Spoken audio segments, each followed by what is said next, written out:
John brought the letter, lay 'em on the table, take all the members. Trade winds carried an ominous sign. Black smoke wafted through the air. Ash fell like flurries through steamy tropical heat.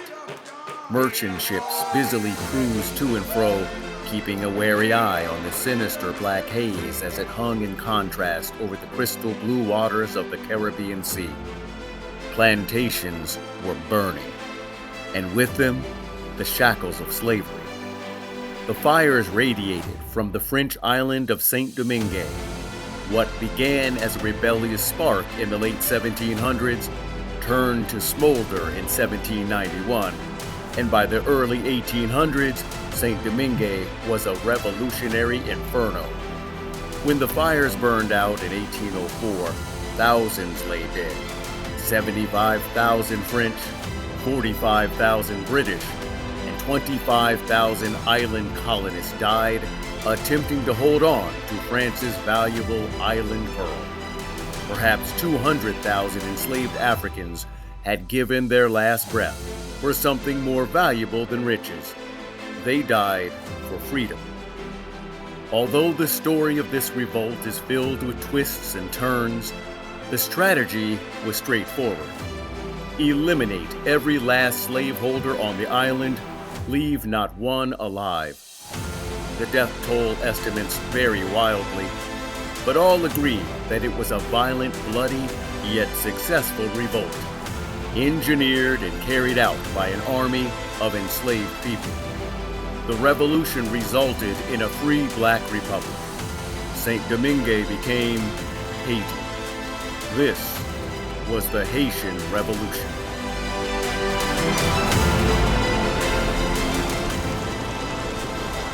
Ten years before the revolt, Captain Joseph Vesey's trade ship frequented the waters of the Caribbean.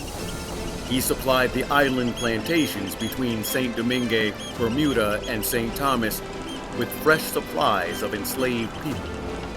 Island sugar plantations were notorious for their ability to devour people. Captain Vesey capitalized on this fact. In 1781, he took on about 390 enslaved people. Something, make that someone, caught the eye of the captain, a boy of about 14 years. The boy was given clothing and spared the stench of the lower decks, instead confined to the upper decks and held as Captain Vesey's cabin pet. Yes, pet.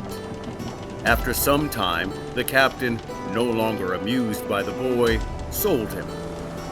But soon after, a sudden appearance of epileptic fits made the boy unfit for sale. Deemed damaged goods, the boy was returned to the captain. The fits vanished as suddenly as they had emerged. The boy accompanied the captain as he crisscrossed the globe.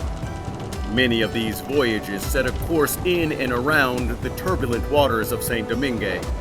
The young servant would have been keenly aware of the brutal fight for freedom, the sights and sounds of which left an indelible mark deep in his mind. The captain called the boy Telemaque. The world would come to know him as Denmark.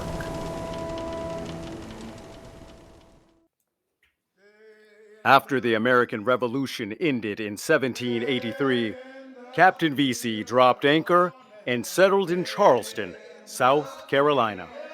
By then, Denmark had become multilingual and literate. For years, Denmark served Captain Vesey faithfully. He married and had 3 children, all of whom were enslaved nearby. In 1800, Denmark purchased a ticket and tried his luck in the East Bay Lottery. He promptly won $1,500. On what would Denmark spend his lucky winnings? The question should be, on whom? For $600, Denmark purchased himself.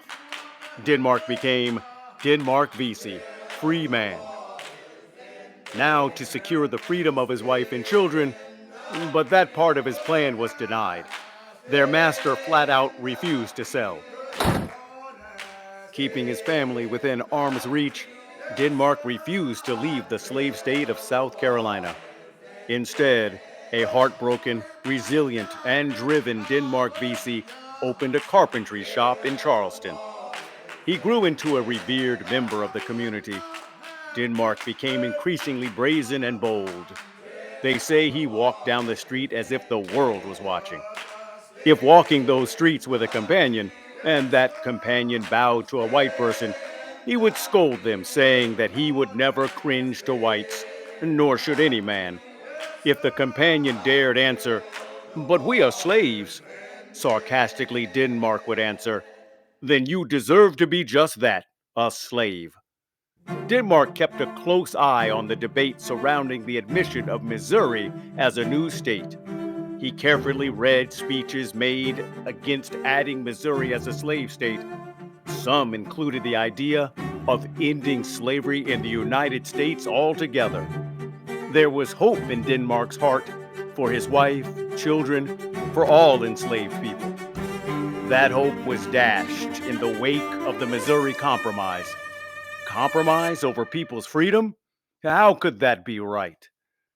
He was known to engage white citizens in a debate about the equality of races, quoting biblical scripture while throwing his voice so far as to catch the attention of any enslaved person in earshot. Yes, among the Africans of Charleston, Denmark was held in high regard. People stood in awe of the fearless way he navigated through life. Denmark decided it was time to end his longtime membership with the segregated Second Presbyterian Church. He joined the African Church of Charleston, a church associated with the African Methodist Episcopal Church.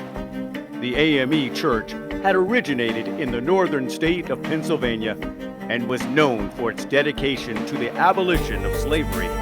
Seeds of revolution would be sowed within the walls of the African Church of Charleston, with Denmark Vesey as the chief cultivator.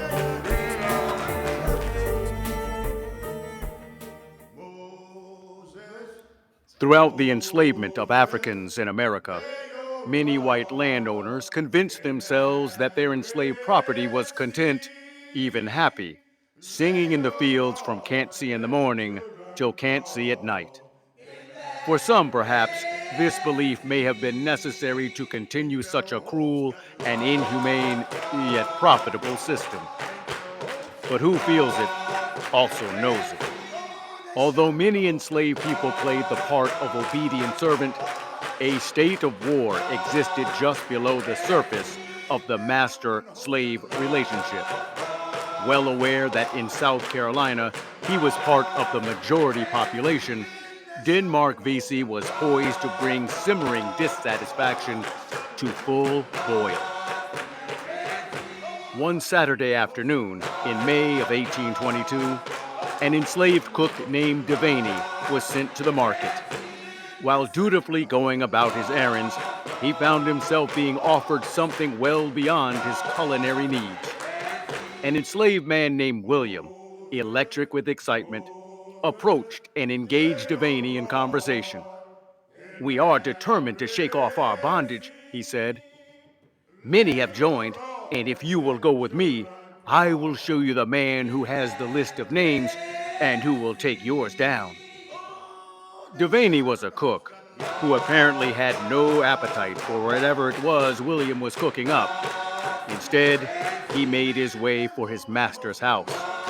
Devaney relayed the strange market conversation to his master's wife, then to the master himself. And in an instant, the mayor was notified. Devaney and William were promptly brought in for questioning. Was trouble brewing beneath the surface?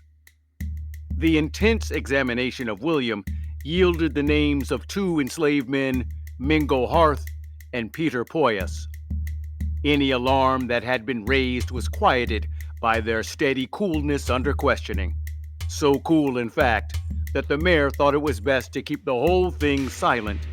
No need to startle the public with any talk of slave uprisings. As a precaution, armed patrols were stepped up. Mostly it was felt that all was well. But in fact, a revolution was lurking, hidden beyond the walls of the African Church of Charleston. covered by the usual singing, buried beneath prayer, hidden amongst the occasional catching of the Spirit, stashed within the solemn words of the sermon. A revolution was brewing. Within the normal, peaceful functions of the church, Denmark Vesey was recruiting an army, a military unit whose goal would be to capture freedom at all costs. When Charleston authorities cast an occasional eye upon the church, Denmark continued his operations in his own home, then to the dark woods. As Denmark meticulously orchestrated his plans, he was clear that all involved must stay tight-lipped and remain steadfast, playing the role of happy, obedient slave. And by no means were house servants to be recruited for any revolutionary duties. House servants were viewed as having something to lose, and that could doom their entire operation. Initial recruits would be field hands only, and their numbers were reaching into the thousands. William's reckless recruitment of Devaney only helped make Denmark's point: field hands only.